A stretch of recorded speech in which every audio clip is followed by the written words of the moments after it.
job. And I want to be very clear.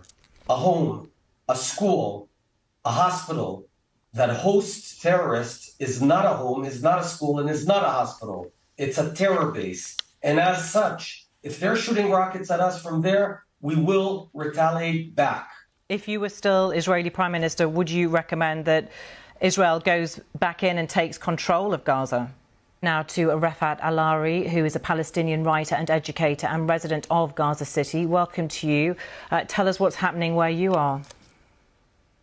What's happening is that an Israeli official is inciting genocide against Palestinian natives in the Gaza Strip, and the BBC is feeding him thoughts, perhaps suggesting taking control over the Gaza Strip. This is what's going on.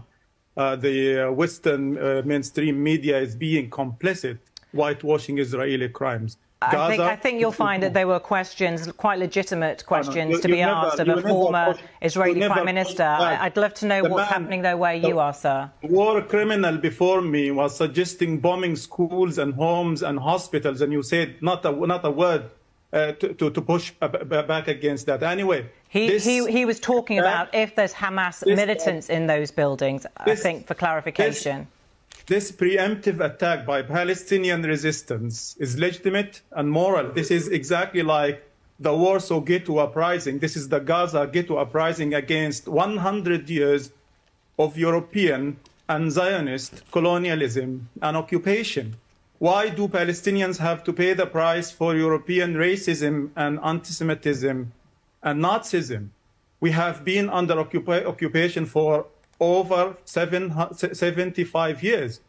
The situation is extremely difficult in Gaza currently. We talk about more than 200 Palestinians killed, homes bombed, residential buildings bombed, ambulances bombed. We talk about more than 1,500 injured. This comes in a context of destruction and annihilation against Palestinians, not only in Gaza, but in the West Bank, in Jenin, in Hebron, in Nablus, in Jerusalem, against Muslims and Christians in occupied Jerusalem. So what's going on is that Palestinians expectedly reacted preemptively to Israeli terror, Israeli occupation. In March 2023, Israel killed several Palestinian leaders and said they were planning an attack against Israel. Well, Israel exists, the Israeli occupation exists, and the Palestinians have every right to react by all means possible, by all means necessary. And this is not easy for Palestinians. I want to use Hamlet's proverbial sea of troubles. We know Israel is going to kill us anyway. We are starving, we are being besieged, we are being dispossessed, we are being displaced. We know all of these. Israel is going to kill us anyway. Israel wants us kneeling, and Israel chooses to kill us when it wants to kill us. So why not fight back and die in dignity? This is the lesson that Israel and the West have to understand, that you can't oppress, occupy people for about 100 years and not expect people to react, to defend their very existence. How much support does Hamas have there?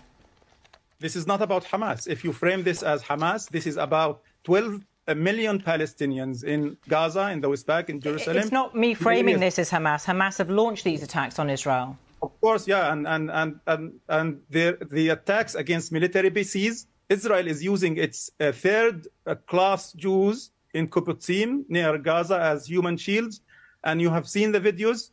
And you didn't also push back against that. Most of the captives were soldiers, some of them taken literally from inside their tanks.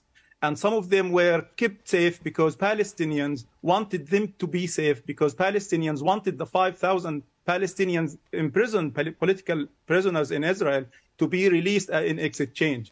But the support here is popular, even from factions belonging to Fatah, Islamic Jihad, leftist factions. They participated in these preemptive, legitimate and moral attacks against Israeli military posts, against Israeli tanks. You've seen the tanks, you've seen the Israeli military, and even the civilians, they were treated honorably, they were respected. There were videos of Palestinian freedom fighters telling those Israeli civilians that we're not going to kill you, although these are settlers living in populated areas.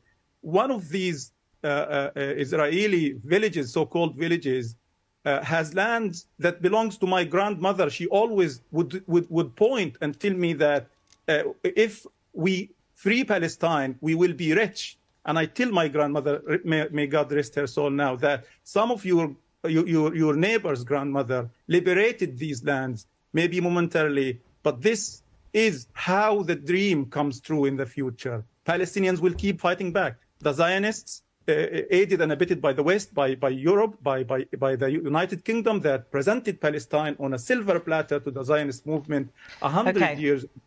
We will continue despite all genocidal acts by Israel. We will fight back, and if we die fighting. Who funds Hamas? I don't care. I don't know. I'm not Hamas. These soldiers are the Hamas fighters, and other Palestinian freedom fighters are modestly armed. If you've seen the weapons they're carrying, they have very fired little. Thousands of rockets into Israel today and continue to do so. Where do you think those rockets come from? They are homemade. I don't know. I'm not a Hamas spokesperson. You can ask any of them if you dare bring them right here. Well, I'd happily talk to somebody from Hamas if they were willing to come on television and talk to us. Because the concern amongst many is that Iran actually funds Hamas and other prescribed terrorist organisations, Palestinian prescribed terrorist organisations, and they're actually using them for their own ends to foment problems in the Middle East, to try and prevent Israel making alliances with other Middle Eastern countries. What are your thoughts on that at all? This has nothing to do with Iran. This is Palestine. This is Gaza that is defending itself. Anybody mentioning Iran is trying to make Palestinians look even more evil and justified.